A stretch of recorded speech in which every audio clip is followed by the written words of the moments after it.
మనం వీటితో ఏం పెడుతున్నాం? గుమ్మడికాయ వడియాలు, ఉప్పు మిరపకాయలు, మినప వడియాలు. సమ్మర్ కదా, ఇక పచ్చళ్ళు ఇవన్నీ కావాలనుకున్నాం. మన దగ్గర పచ్చళ్ళ కారం ఉంది, అలాగే మెంతుపిండి, ఆవు పిండి కూడా అవైలబుల్ లో ఉంది. బయట మనం తీసుకొచ్చినవి కొన్ని ఏదైనా పౌడర్లు కలిస్తే పచ్చళ్ళు నిలబడవు కదమ్మా, అందుకని హోమ్ మేడ్ గా మనం పెట్టిన పచ్చళ్ళ కారం, అలాగే ఆవు పిండి, మెంతుపిండి ఇవి కూడా అవైలబుల్ లో ఉన్నాయి. ఊర మిరపకాయలు, గుమ్మడికాయ వడియాలు, అలాగే మినప వడియాలు. కట్ చేయండి. ఒకేసారి అడ్డు వెళ్ళిపోతాయి కాయలు. కట్ చేసేసి మొత్తం అయ్యే ఓపెన్ అయిపోతాయి. కట్ చేసేసేయండి. కింద సార్ ఆ పానీ ఓకే. పచ్చిమిర్చి మూట,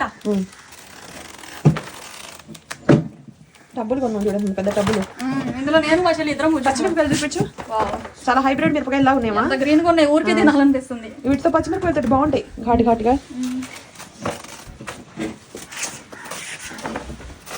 మన దగ్గర ఇప్పుడు మొత్తం 33 ప్రోడక్ట్లు ఉన్నాయి. నచ్చిన వాళ్ళు వీడియో కింద ఇస్తున్నాను. అమ్మ కూర కారం దగ్గర నుంచి స్టార్ట్ చేసి మటన్ మసాలా, చికెన్ మసాలా, పన్నీర్ మసాలా, చపాతీ ఆట, దోశ ఇడ్లీ ఆట, సంగటి పౌడరు, చపాతీ అలాగే ఉప్మా పౌడర్ అన్ని మైటీ గ్రెయిన్ అన్నమా. ఎన్నో రకాల పప్పు దినుసులతోటి చేసినాయి అనమాట. అవును, అసలు మన ఆంధ్ర వాళ్ళు ఫస్ట్ నుంచి మనం చేసేది ఏంటి? ఉప్పు మిరపకాయలు, మామిడికాయ పచ్చడి, చింతకాయ పచ్చడి, ఉసిరికాయ పచ్చడి. సీజన్ వచ్చినప్పుడు వచ్చే పచ్చళ్ళని పెట్టుకుంటే గడ్డు కాలమైనా కష్టకాలం అయినా సరేనమ్మా, ఏ సీజన్ లో అయినా సరే మనుషులు బతికి బట్ట కడతారు. అర్థమైందా? డబ్బులు ఉన్నప్పుడు ఇలా పచ్చళ్ళు అయినా పెట్టుకుంటారు సమ్మర్ లో, డబ్బులు లేనప్పుడు రైతులు మళ్ళీ పచ్చళ్ళు అవన్నీ వేసుకుని తినేసి కాలం గడుపుకుంటారు. అందుకనే పచ్చళ్ళు ఇవన్నీ నిలవ పెట్టుకుంటారు. అవి ఉంటే ఇంట్లో లక్ష్మీదేవికి ఎప్పుడు కొదవ ఉండదమ్మా, అంటే మన తిండికి కొదవ ఉండదు.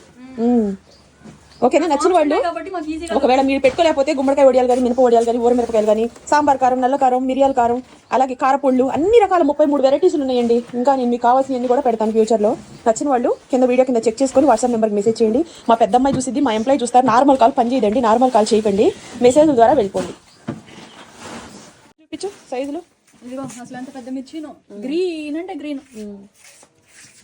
ఫుల్ మంచి పప్పులోకి కానీ, పప్పులోకి ఉప్పు మిరపకాయలు వేయించుకొని అప్పడాలతో తింటా ఉంటే చాలా బాగుంటది. మా గుమ్మడి వడియాలు కూడా ట్రై చేయండి, కూడా అలానే చెప్తున్నా. వెజిటేరియన్స్